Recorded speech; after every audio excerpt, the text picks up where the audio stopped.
Olá, tudo bem com vocês? Espero que sim. Bom, hoje é dia da nossa videoaula, então nós vamos falar de dois assuntos. Todas as semanas nós estamos falando de dois assuntos. Bom, então essa semana nós vamos retomar o que nós falamos a semana passada, que foi os contos religiosos, e vamos falar também da literatura de cordel, tudo bem? Então vamos começar pela literatura de cordel, depois a gente retoma aos contos religiosos. O que é cordel, né? Então essa é a pergunta, o que é cordel? Bom, o cordel ele é um gênero literário, como qualquer outro gênero literário, como o conto, como o soneto, como a crônica, como o romance, né? E assim por diante.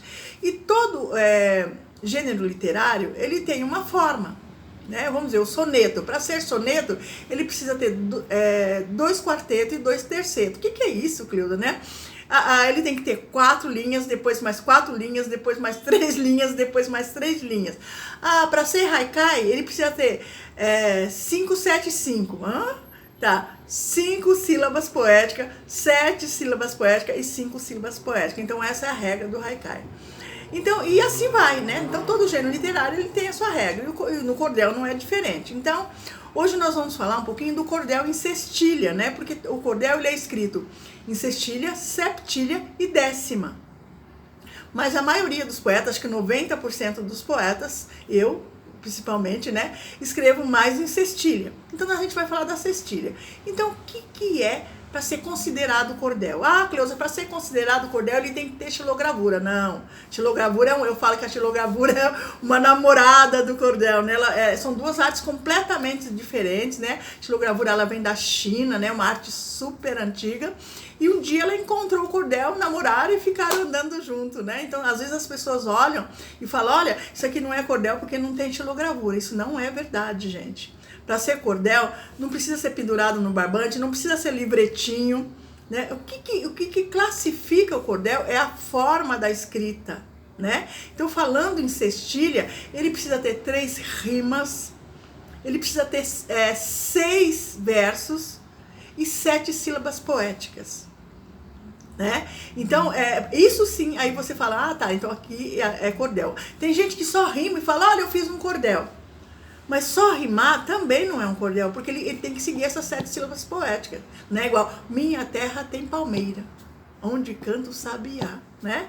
Então, é isso. Então, para ser cordel, ele tem que seguir essa métrica, esta rima, né? Então o cordel ele pode estar num livro enorme, ele pode estar num livretinho. Então a gente tem que parar com essa coisa que para ser cordel tem que ter xilogravura, para ser cordel tem que estar pendurado, para ser cordel tem que ser livreto pequeno. Não, gente. Para ser cordel é a forma de escrever. Tá bom? Então não adianta rimar e falar, eu fiz um cordel. Não, ele tem que ter todas essas regras. A semana que vem eu vou trazer um texto declamado em cordel e vou falar um pouquinho mais, tá bom? Então só pra gente ficar entendendo. Então quem quiser saber um pouquinho, pesquise, né? O que é cordel? Da onde ele veio? Então tem lugares que diz que o cordel veio de Portugal, né? Então tem toda essa coisa, mas assim, o cordel ele é patrimônio do Brasil. O que vinha de Portugal era uma outra coisa, né? Que as pessoas chamavam de cordel. E por que a palavra cordel? Porque era pendurado no cordão. Quando chegou aqui no Brasil, isso foi modificado, né? Então a cestilha, ela é nossa, né? Leandro Gomes de Barros foi o primeiro a fazer cordel no Brasil. Tá bom, gente? Então a gente vai falar um pouquinho na semana que vem. Então só estou pontuando para que vocês possam saber o que é cordel, tá bom? Então eu vou declamar um pouquinho só pra gente entender, só pra gente, né, ficar com esse gostinho do cordel. Embriague-se de poesia, beba bem devagarinho, beba de noite, beba de dia, porém não beba sozinho. Faça dela o seu licor ou talvez o seu bom vinho, porque poesia acalma a alma e também o coração. Ela vem das mãos de Deus, é uma forma de oração. Quando tudo tá perdido, quando nada faz sentido, ela é a salvação. Embriague-se de poesia.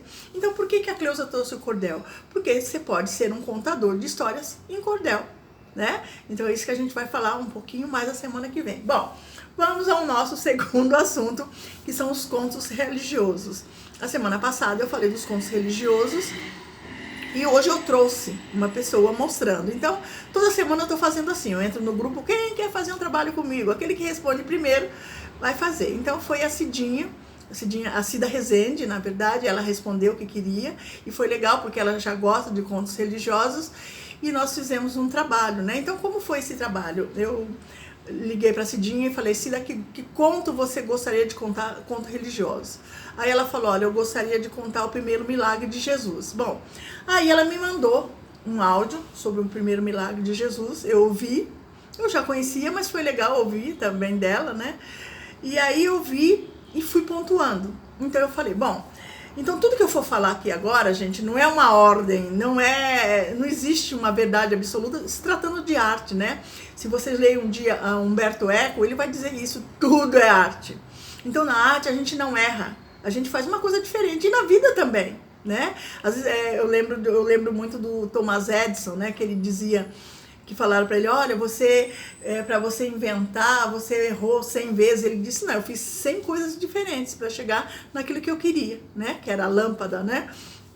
Então é isso. Então a gente não pode ver como erro, mas como diferente, não era a propósito. Bom, aí voltando, eu disse para Cida, então vamos falar sobre a roupa. Como que esse contador, para contar esse conto religioso, será que esse contador pode estar vestido de vermelho, de chapéu, aquela coisa?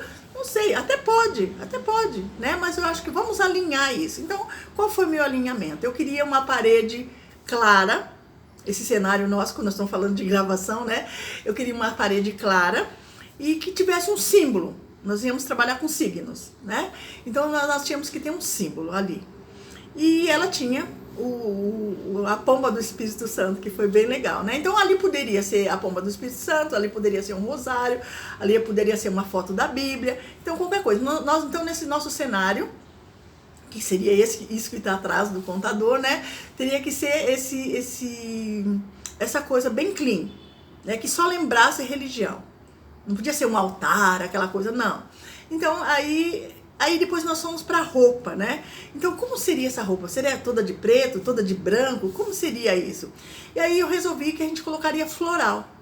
Porque nós estávamos falando do primeiro milagre, então flor, estampa, né? Tinha tudo a ver, alegria, né? Então ela veio com essa roupa floral também, né? E aí, depois ela contou, então tudo isso veio dela, foi ela que montou como contar. E aí já não dependia mais de mim, né? Então acho que foi bem legal. Então que fica essa dica, acho que para quem for contar contos religiosos. E outra coisa também que eu disse para ela: Cida, quando você for contar, diga onde está esse conto. Somente quando for da Bíblia, né? Então ela falou lá onde estava o conto, eu não lembro agora, mas ela falou, vocês vão assistir daqui a pouco. Então acho que foi isso que nós trouxemos para vocês. Então quem quiser ser um contador de contos religiosos, tenha esse cuidado, né? Dessa coisa clean, dessa pesquisar sobre aquilo que eu vou falar, indicar onde está, vamos dizer, se for um conto de religião afro, né?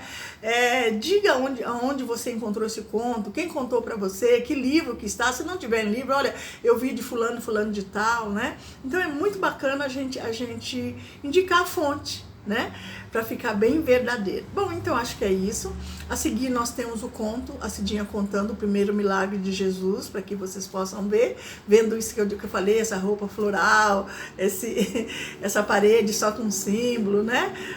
E é isso. E a semana que vem a gente retoma novamente o cordel e traz mais um outro assunto, tá bom? Então fiquem bem, se cuidem.